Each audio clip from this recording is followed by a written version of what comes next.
So there are some funding limitations based on the priorities established by the State Water Board annually in our fund expenditure plan for the Safe and Affordable Drinking Water Fund. SAFER funding is prioritized for small disadvantaged communities and low-income households. Generally, a household is determined to be disadvantaged if they have an annual median household income of less than 80% of the statewide MHI. Additional details on this are outlined in the fund expenditure plan, which is posted on our webpage. Funding can be provided for well sampling that includes analyses for contaminants with primary maximum contaminant levels, secondary maximum contaminant levels, and for emerging contaminants. However, generally, funding for solutions must be related to a primary maximum contaminant level exceedance or drought-related issue. Other situations may be considered on a case-by-case basis under one of these programs. I also wanted to note that the proposed period for completing the work under one of these programs generally should not exceed 3 years. However, under unique circumstances that specifically require a longer time frame for implementation, we may consider those. I just wanted to briefly touch on Senate Bill 552. This was recently enacted and includes new requirements for small suppliers, counties, and the state regarding water shortage planning. The new requirements for counties include establishing a standing drought task force or similar alternative to facilitate drought and water shortage preparedness for state small water systems and domestic wells within the county's jurisdiction.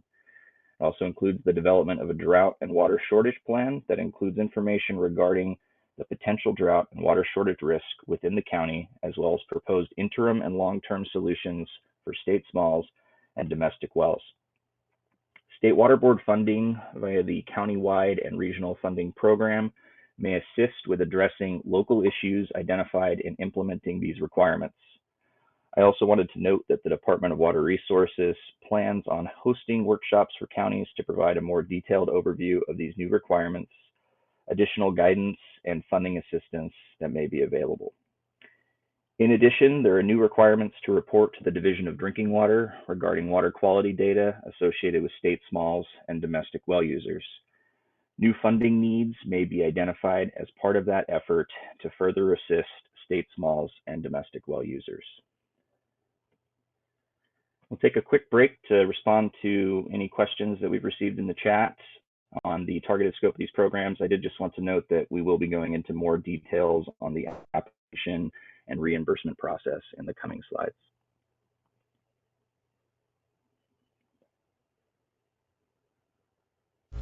And Matt, at this time, no real questions. I think the 80% of state median household income answered a question that we did have. If there happens to be a number, I know that during our last session that Megan proposed what that number was, so maybe we can get that in the chat, but no other questions to bring forward. All right, we'll go ahead and move on. So this slide provides an overview of the kind of general funding and agreement process. So in step one, the county would work on their funding application and submit the application through our financial assistance application submittal tool. State staff would then review the application and could potentially require or request additional information to support what is being proposed in the application. State staff would then work on preparing a funding recommendation for our management. At that point, funding for the project could be approved and the county can incur costs to implement the program. In step 6, we would start working on development and execution of a funding agreement. And then at that point, once the agreement is executed, the county or their partner entity could begin submitting claims for reimbursement and progress reports for the program. And then finally, in step 8, the state would pay the reimbursement request. This is a process that can take some time from the submission of a complete application to funding approval and eventual reimbursement. If you're interested in implementing one of these programs, it's all the more reason to get started working on an application sooner rather than later. So in terms of the application process, Applicants are encouraged to first read the application and funding process overview document that is available on our webpage. It's also linked in the slide here and at the tail end of the presentation in the resources. Applications are then submitted through our Financial Assistance Application Submittal Tool, or FAST. The application and required attachments are also linked on our webpage, and they are linked within the application in FAST as well. The following slides will have more detail on the application and specific attachments. Applicants are encouraged to complete the attachments to the best of their ability during the initial submission to the State Water Board, and staff can assist in refining the proposal or any attachments after submission. Applicants are also encouraged to submit any additional attachments or supporting documentation that may supplement their application. Additional details and instructions for each project type is outlined in the funding process overview document that's posted on our webpage, but we will highlight a few of the more common ones in the coming slides as well. So the first piece of the application is the FAST application itself. This contains questions to get a general overview of the applicant, the targeted community, any drought or water quality issues that are faced, program description, and kind of general estimated costs for the program. The next piece of the application are the attachments. The first attachment, attachment 1, requests a more detailed write-up of the project setting and background, a detailed proposal or scope of work, and a proposed program implementation timeline. This attachment would be actually draft a scope of work for the grant agreement if funding were approved. The second required attachment is the detailed budget. This should provide a detailed cost breakdown for implementing the proposed program. It is important that applicants ensure consistency between attachments. The tasks outlined in attachment 1 should also correlate with the tasks detailed in the budget, attachment 2. It's also helpful to include any vendor quotes or estimates as attachments when submitting the application that were used in the development of the budget. The third attachment is only provided as a reference. It lists the general compliance documents that will be needed and to be submitted after project approval, but prior to grant agreement execution. Submission of this attachment is not required as part of the application. It is only provided in an effort to expedite the grant agreement development and execution process. Now I want to touch on some general eligible costs that can be reimbursed under one of these programs.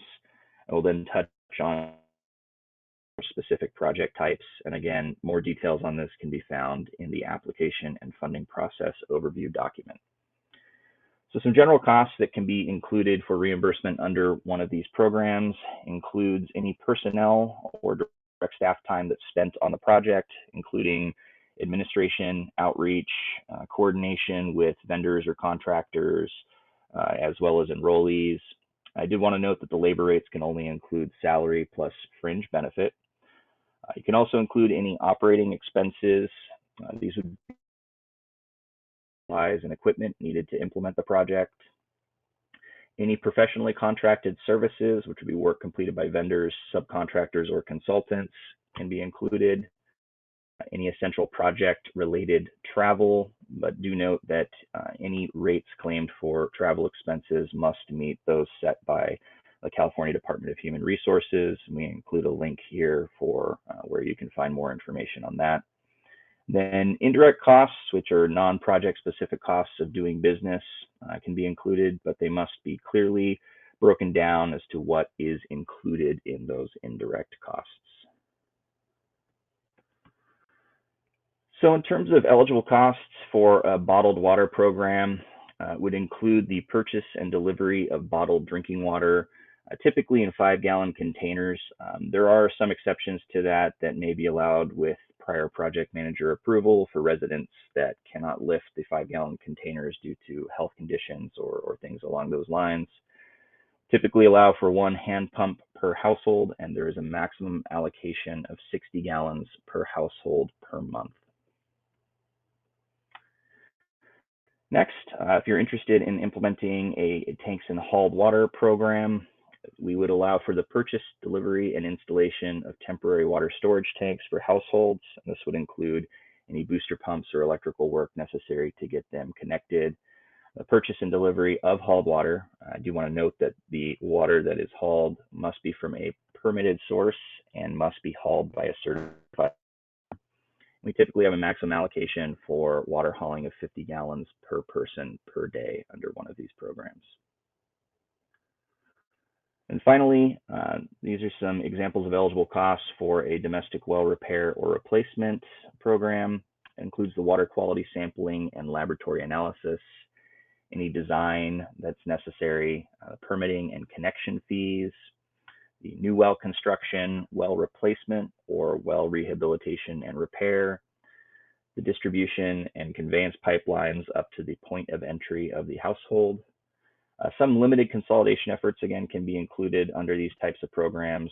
For example, if there's a public water system with a pipeline coming right across in front of a property, there might be an opportunity to, implement a lateral or something along those lines instead of replacing the well. And then all necessary appurtenances to get the well up and running and into service for the household can also be included. So I wanted to give an overview of the application review process. So upon submission of a complete FAST application, State Water Board staff will conduct a review. If needed, State Water Board staff will reach out to the applicant to help refine the attachments or obtain any additional information necessary to make a funding decision. There are a few factors that will be considered in determining funding recommendations. The severity or likely severity and duration of existing or potential needs and improved outcomes upon implementation of the proposed project.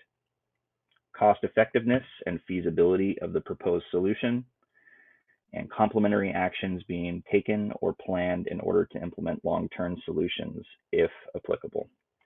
I do want to note that applications submitted under this solicitation are not scored competitively and will be accepted on a continuous basis, subject to funding availability. So once all necessary information is gathered, State Water Board staff will submit a funding recommendation to our Deputy Director for approval. If funding is approved, the recipient may begin implementing the program and start incurring costs. I do want to stress that a grant agreement must be executed before reimbursements can be issued, and any work done prior to grant agreement execution is conducted at the recipient's own risk.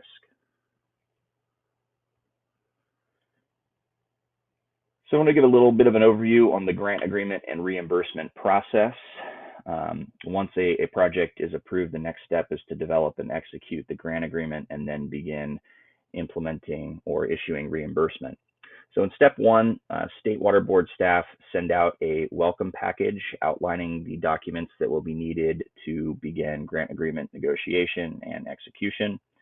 These are the same documents that are outlined in attachment 3 of the funding solicitation.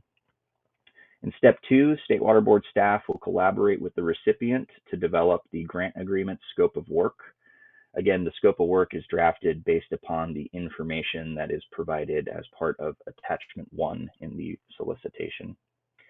In step 3, State Water Board staff will send out a draft agreement that includes our standard terms and conditions. In step 4, the grant agreement is routed through state management for approval. And then at that point in step 5, the grant agreement would be issued to the recipient for signature. Once the recipient is signed in step 6, they would send it back to the Division of Financial Assistance so that our Deputy Director can sign the grant agreement as well. And then at step 7, that is when the grant agreement would be fully executed. And then in step 8, the recipient would be able to begin submitting reimbursement requests. Again, I do want to note that this process can take several months from the submission of a complete application to agreement execution. So all the more reason to start working on an application as soon as possible if you are interested in implementing one of these programs. So next, we wanted to give an overview of the invoicing and reimbursement process. Again, funding is through a reimbursement process, meaning that costs must be incurred before a county or their partner entity can submit an invoice and the state can pay or issue reimbursement. Reimbursements can only be paid once the funding agreement is executed.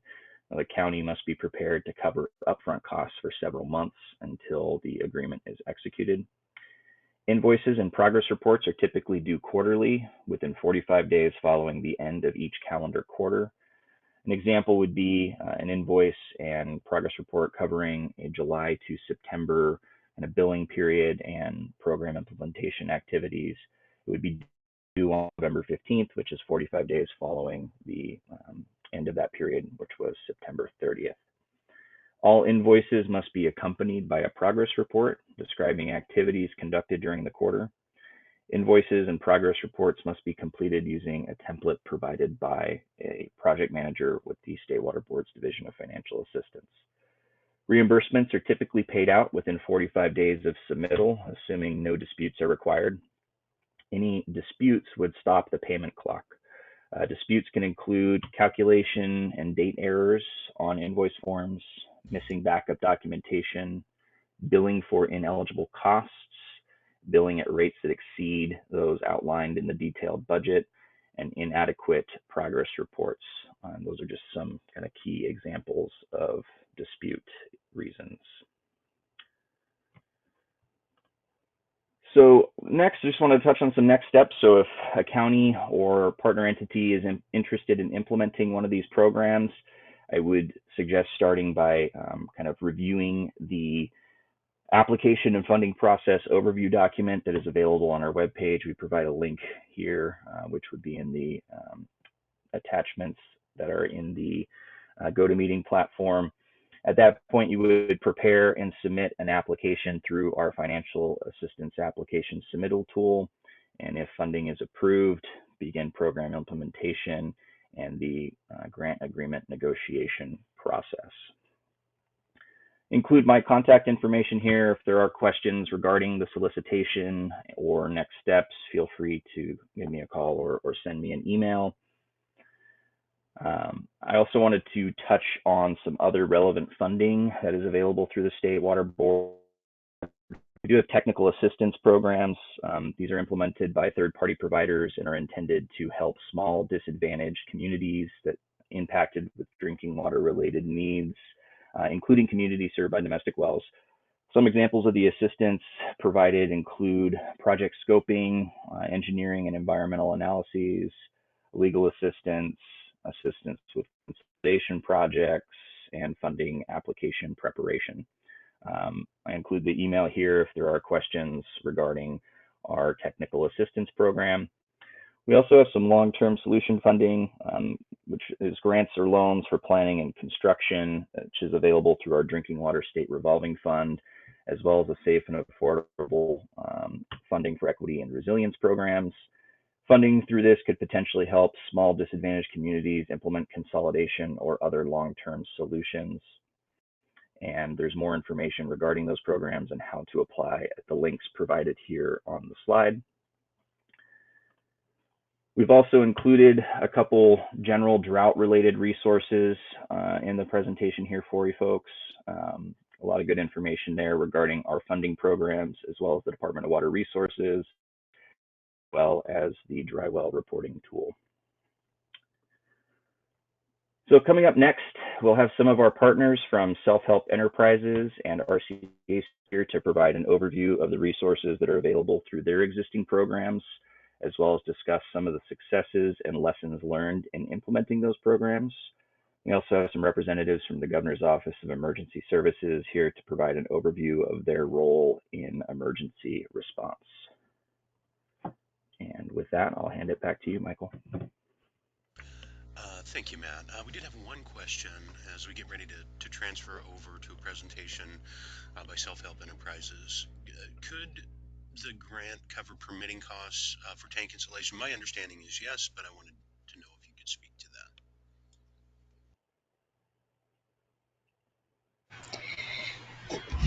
that. So, Mike, this is Megan. We're going to respond to Gregory separately on that because I just want to clarify if he's asking in the context of a public water system need, which would be, the answer may depend on the circumstances. So because it's a little bit case specific, we'll follow up with him separately. Appreciate that. Thank you so much, Megan. And Tammy from Self Help Enterprises, we see your screen very well. Wonderful. Can you guys hear me okay? We can. Awesome. Okay. So good morning. My name is Tammy McVeigh, and I am the Assistant Director for Partner Services at Self Help Enterprises. I oversee all of our emergency services programs, and that includes the tanks, hauled water, bottled water, and water well. So self-help's a service area for, well, what we do where we do our well work is in Kern, Tulare, Kings, Fresno, Madera, Merced, Mariposa, and Stanislaus counties, making up most of the San Joaquin Valley. Some of the work that we do, or private wells in California, there are close to 2 million residents being served by private domestic wells or an unregistered, unregulated small water system, which we call state smalls, and over 500 disadvantaged communities largely dependent on private wells or small water systems. And we also see many private well communities ranging from 20 to 630 private wells. So emergency services was established back in 2014 as a response to the drought. We are an affordable housing developer, and part of our mission is to sustain small, low-income, disadvantaged communities. So residents started reaching out to us when their wells started going dry. And that resulted into self-help working with the Office of Emergency Services and State Water Resource Control Board to obtain funding to be able to assist these communities. Some of the work that we do, we have provided well owners resources and education on water conservation, water quality, long-term operation and maintenance of their well, and if they have a filtration device, then also long-term O&M on that, and financial management as well. So that way they can learn to put a savings aside in case an emergency happens again. Through the past few years, we have funded and drilled nearly 500 private wells and have put 13 connections in. We've also installed over 3,000 emergency potable water tank systems for domestic wells. That does not include the communities that we work in. And then we provide ongoing water hauling services while they're working on a longer term solution, either a connection or get a new well drilled. Along with that, we also provide bottled water deliveries. And so we have provided bottled water to nearly 4,500 or over 4,500 households. And we've tested around 600 private wells for contamination and installed, it is now, I think, closer to 200 filtration devices. So how are we doing this? With the programs that are funded through the State Water Board Division of Financial Assistance, and those programs are our emergency tanks and hauled water program. Those are NSF certified potable water tanks. We can use either solar pumps or regular pumps for the systems. Potable water hauling and delivery, and that is 50 gallons per day per person for hauled water, and then the associated bottled water. Even though the water is potable, we always ask our homeowners or residents not to drink the water and that comes in from the tank, to just go ahead and drink bottled water for safety, health and safety reasons. We also have our well assessment and water quality program, where we will send out a certified technician who goes out and checks the well quality, the water quality, if there is water, the well depth to water, the depth of the pump, and then we identify any deficiencies or hazards and then educate the family on those hazards. We also sample the water for primary contaminants, which I'll get into in a minute, and then take it to a certified lab for analysis. Once that analysis comes back, we review those results with the family and educate them on the importance of ongoing testing as well as the results. And then if they do have any contamination, we install the appropriate filtration device, be it a point of use or point of entry device. The other program that we use for domestic well owners is our well repair, replacement, and connections program, which provides funding to property owners whose wells have gone dry. We have in the past provided low interest loans and 5-year recorded grants, which I believe we have grants now. We don't do loans at the moment, but I think we're looking back into that. And then also the contract is between the driller and the property owner. So we act as the lender in this program, and we just provide the funding. However, we do vet each one of the drillers and the estimates that come through on behalf of the resident or homeowner. And then we always identify if there is a possibility of a connection. That's one of the first things we do when we receive an application, and we try to get them connected to a local water system if possible. So some of the contamination that we test for, arsenic, DBCP, nitrates, perchlorate, TCP, uranium, total chromium, EDB, copper, and then of course total coliform and E. coli. And we always keep in communication with our reps at the state board in case there are any emerging contaminants that we should be looking at. So some of our major concerns as we've been implementing this program over the past few years is there is a demand for affordable housing, and the governor has asked that we build 3.5 million new homes by 2030. Our housers are working diligently at getting that done. However, the state does lack the infrastructure needed to provide water to the rural communities already. So adding that additional housing just continues to add an extra burden on our resources. And then we also have a homeless population that we have been concerned with, as we see a lot of families, low to middle income families, abandoning their homes because sometimes they don't realize that there is help out there, and so they will just leave their homes. We also see a lot of overcrowding where we've got 2 to 3 families living in a home, or we have lots of in our rural areas, we see lots of camping trailers that are connected by a hose to the main house, and people are living from that. Unfortunately, at this time, we're not able to provide water allocations to anything that is not a legal dwelling. So those families tend to end up not being served by our programs because they're not legal dwellings.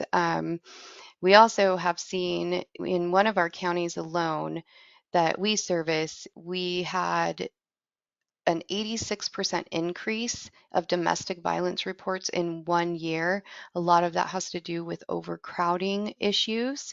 And then there's just an increased trauma-related PTSD around losing access to water and having to leave your home.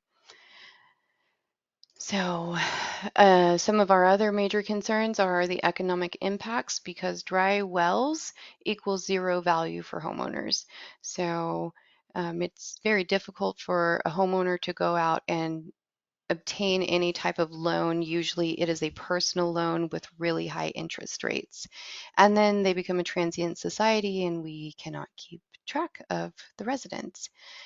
So that is a lot of work that we do, and I know I went through it fairly quickly, but we could not do any of the work that we do without our amazing partners at the State Water Board Division of Financial Assistance. So I would recommend that if you are looking at implementing any of these programs for your county, that you keep clear communication and just always be working with your rep at the state board, and then all of our other community partners.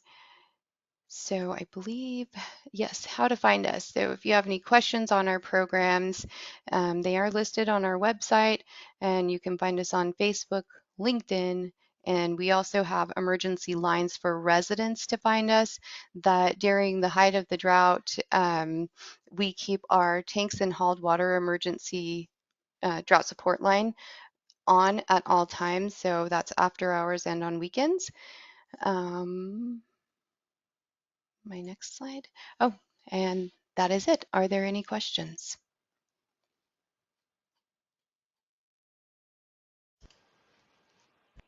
Tammy, no questions at this time, other than Megan, did you want to mention she's kind of impact beyond their county region for this particular program?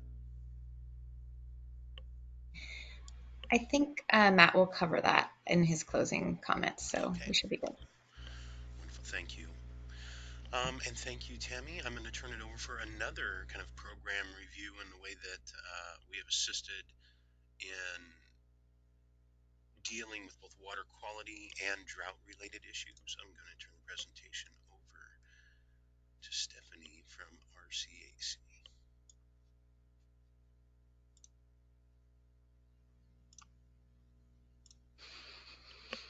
And welcome, Stephanie. Thanks, Mike.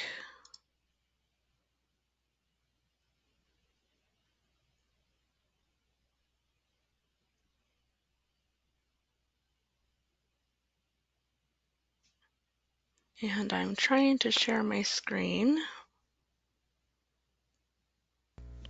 And we do see it. Okay, perfect. Thank you so much.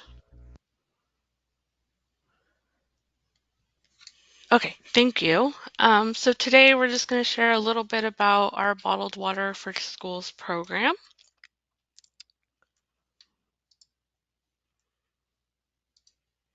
I do want to take a minute to introduce ourselves. My name is Stephanie Villegas, and I'm a regional field manager for RCAC located in Sacramento, California.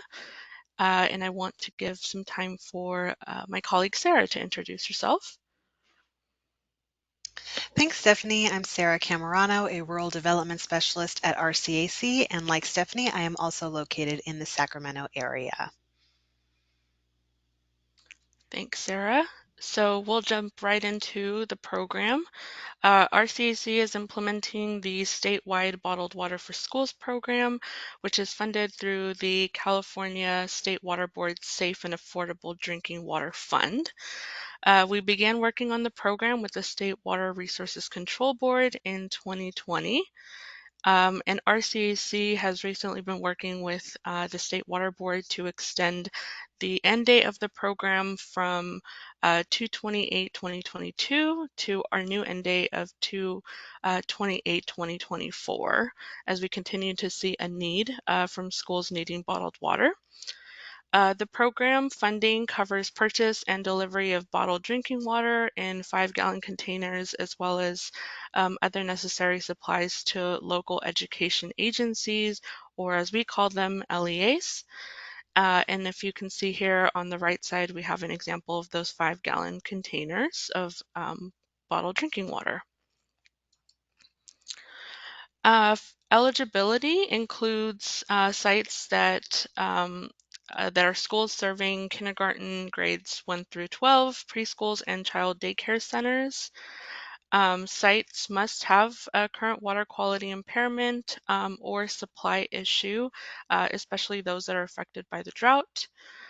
And it also must be located on a public school property. The program provides funding for bottled water to eligible sites for up to 2 years, and RCAC works with each site to complete funding recommendations and submit those to the State Water Board for review and approval. And here's a good example of the bottled water dispensers, with also a dispenser of cups on the side as requested by this particular site, so that students can access cups and be able to drink water out of them. And I will turn it over to Sarah. Thanks, Stephanie. So now on to coordination with schools. Once schools are approved for the program, our CAC works with school sites to set up ongoing deliveries. We work with sites to execute MOUs or memorandums of understanding between our CAC and approved schools. MOUs ensure that there is an understanding on what the program will provide and what the school is responsible for. We also help determine delivery frequency, water amounts, and other supplies. Delivery frequency and water amounts can differ between the regular school year and summer school. We develop outreach, which includes informational materials, and coordinate with school sites to distribute to schools to inform of water availability. We also coordinate with regulatory agencies for review and approval if needed. Our CAC works with school sites to troubleshoot any issues that might occur, such as rescheduling deliveries, increasing or decreasing water amounts, etc. If we receive special requests from enrolled sites, we work with them to request approval from the State Water Board. And here we have an example of a do not use sign located above drinking fountains at a school campus. These are posted so that students know not to drink because of a water quality issue at the site.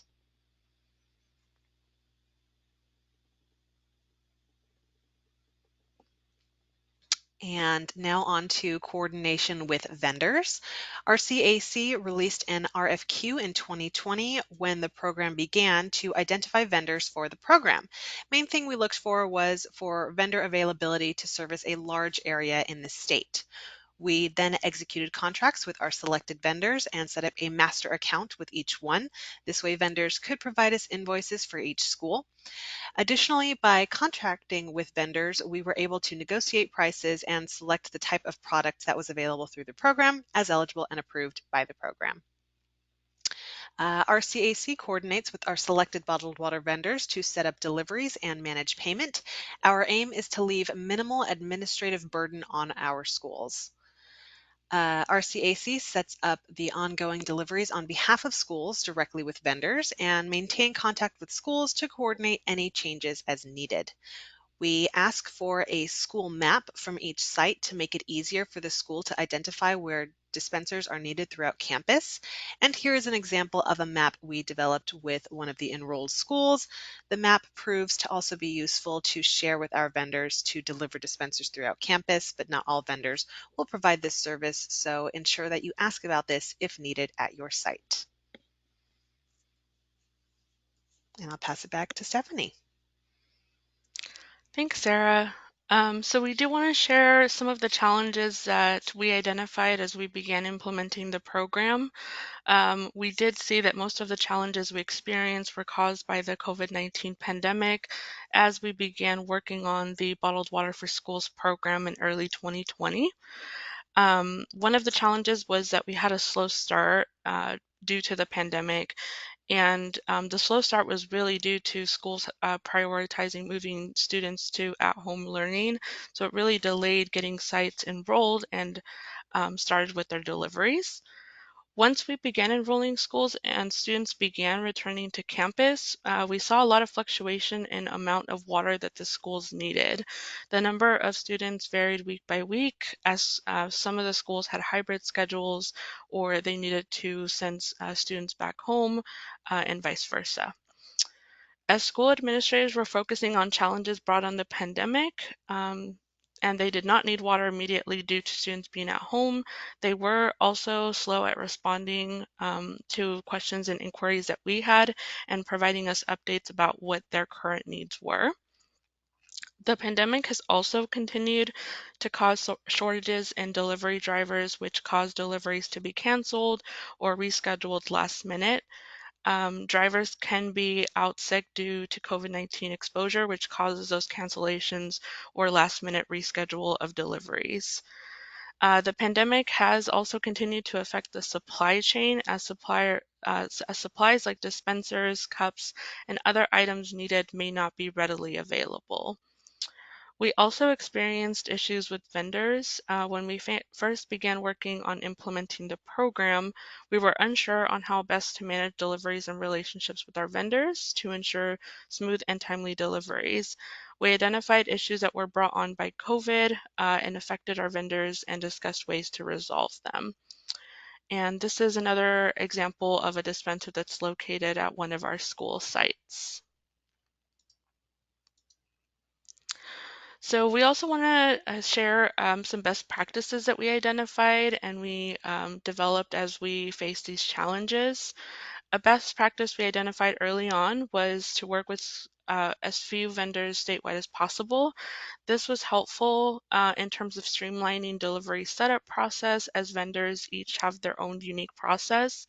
It also helps so that communication can occur with as few people as possible, as opposed to having various vendors and having to communicate with various vendors for delivery updates. It was also important to identify one point of contact with each vendor. It's helpful because you have one point of contact in case emergencies occur. Most vendors have call centers that you can call or email for changes to deliveries, such as frequency or changing the amount of water needed. However, identifying that one person who you can contact if the delivery is missed or canceled, or schools are out of water, can be really important during those emergency situations. We also found it important to clarify with schools or sites that were interested in enrolling into the program on what type of water and supplies are available throughout the program. We found that some schools at the beginning of the program were under the impression that they would receive individual bottles of water, as opposed to our standard 5-gallon bottles that we typically offer through the program. We found it important to clarify this and work with schools to identify their needs to ensure that we could provide that before enrolling them into the program.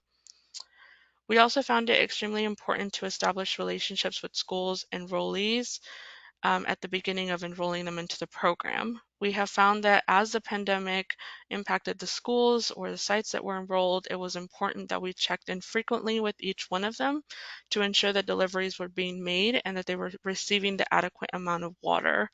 This was really important when you haven't heard from specific sites because they may need to make changes but may not have an opportunity to reach out to you.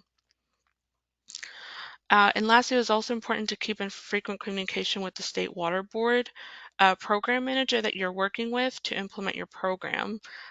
We have found it extremely helpful to hold monthly calls with our program manager to discuss progress for enrolled schools, questions we have or have received from our school sites, and issues that occur so we can problem solve together.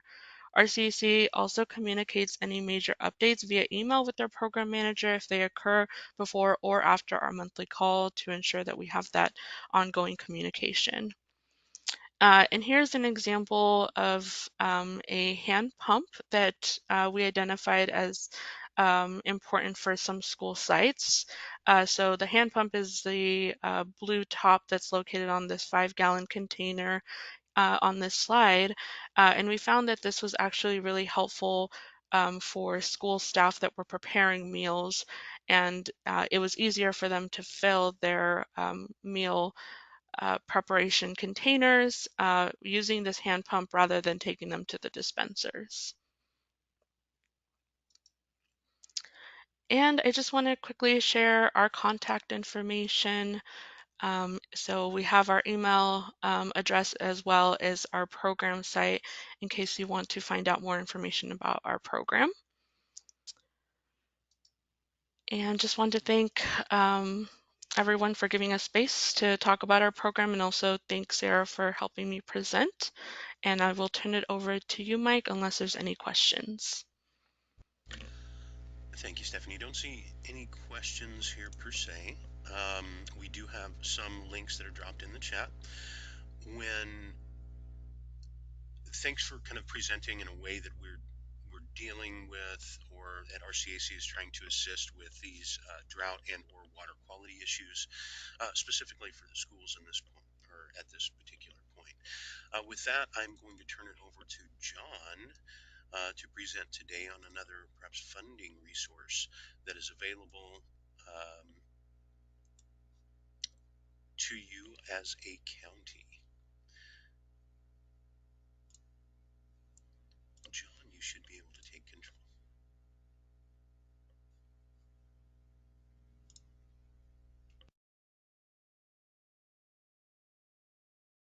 Okay, thanks, Mike. Are you able to see my presentation? Yes, we do, and coming through loud and clear. Great, thank you, sir. Hi, everybody. Thanks for having me this morning. My name is John Catching. I'm the Recovery Infrastructure Branch Chief here at Cal OES to talk about the Governor's proclamation for drought and our funding sources that are available. So to start off with, in October of last year, the governor expanded the drought state of emergency to include all 58 counties and authorized CDAA, but it was for a very specific set of activities that we have highlighted here.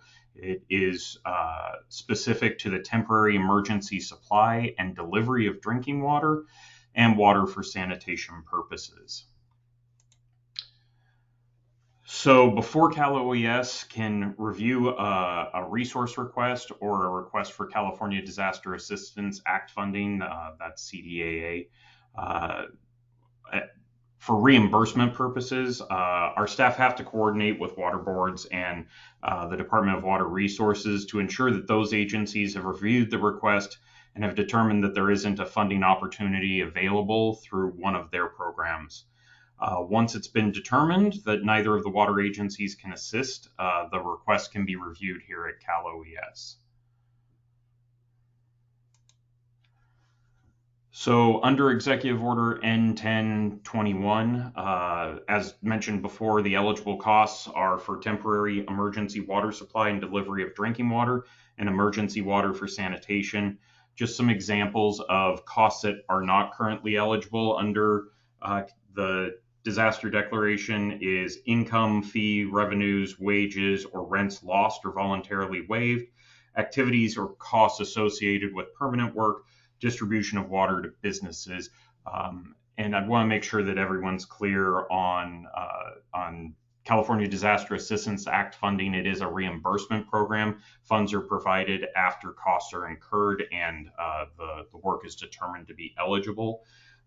If there's an urgent need that cannot be filled at the local level, a request can be passed through your local Office of Emergency Services or Sheriff's Office or emergency managers to go to the State Operations Center for review. And if you have already incurred costs or you have eligible expenses that are being taken on by the county or another eligible entity within the county, those can be recorded in an initial damage estimate. Send them through your operational area, which is typically your county emergency services department, with a request for California Disaster Assistance Act funding. And our team here at Cal OES will review and process those requests as appropriate. We know this is a dynamic situation. Things are changing. I won't say they're changing quickly, but as the drought goes on, certainly the requirements or the eligibility associated with CDAA reimbursement funding can change. So we try to make sure that we get our information out as quickly as possible and reach out far and wide on that. So as it changes, if it changes, we'll get that information out to you as quickly as possible. And then this last item are the contact information. Bill Simonson is the Interagency Recovery Branch Chief here at Cal OES. So he works with all of our other state agencies and coordinates across there. His team also has quite a bit of review as part of this. And my name, again, John Catching, Recovery Infrastructure Branch Chief. So my team is out there. If we get approval, we'll be working with you to determine those eligible costs and try to get damage survey reports written as quickly as possible. So pending any other questions, that's my presentation. Thank you. Thank you, John. Much appreciated for that review of funding that is available. So finally, to take us out, Matthew, I'm going to turn it back over to you to kind of help tie all of these things together.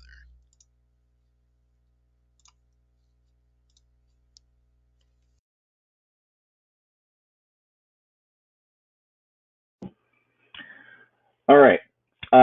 So in closing, I wanted to share this map again to stress the importance of counties and their partners taking advantage of the funding that is available to assist with drought and water quality related issues. Again, this map shows the dry well reports from 2021, and current conditions indicate that, or current projections indicate that conditions will be even more dire as we move into the summer of 2022. I also wanted to stress regarding the funding that we always have the ability to amend funding approvals and our grant agreements in order to add any additional scope that may be identified while implementing one of these programs.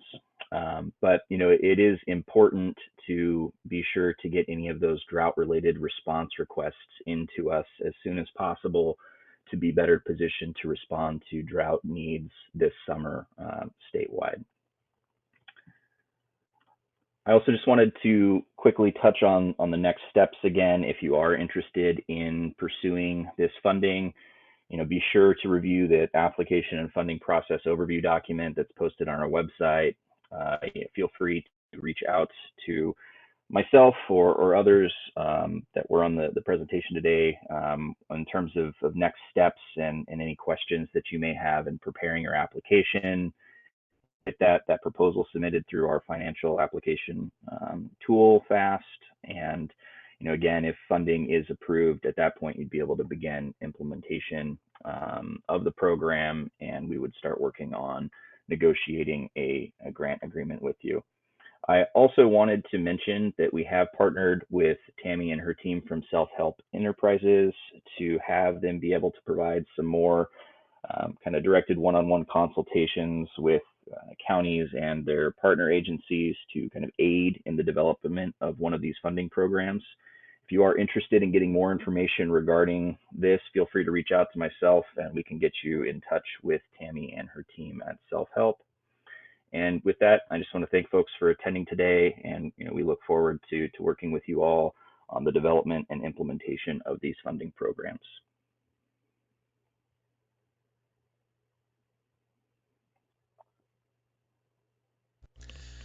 And thank you, Matt. If there are any final comments or questions, please leave them in the chat box. Definitely thank to all our presenters today.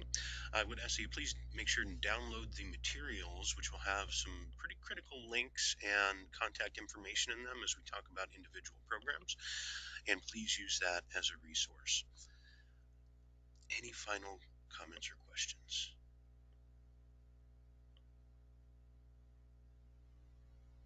Hearing none, I'm going to close our session today. Again, thank you to our presenters and thank you all for attending. Appreciate your attendance and your activity throughout the day today. Have a wonderful day and a great weekend, and we hope that this information proves useful to assisting you with your drought-related and or water quality-related issues countywide. Thank you and take care.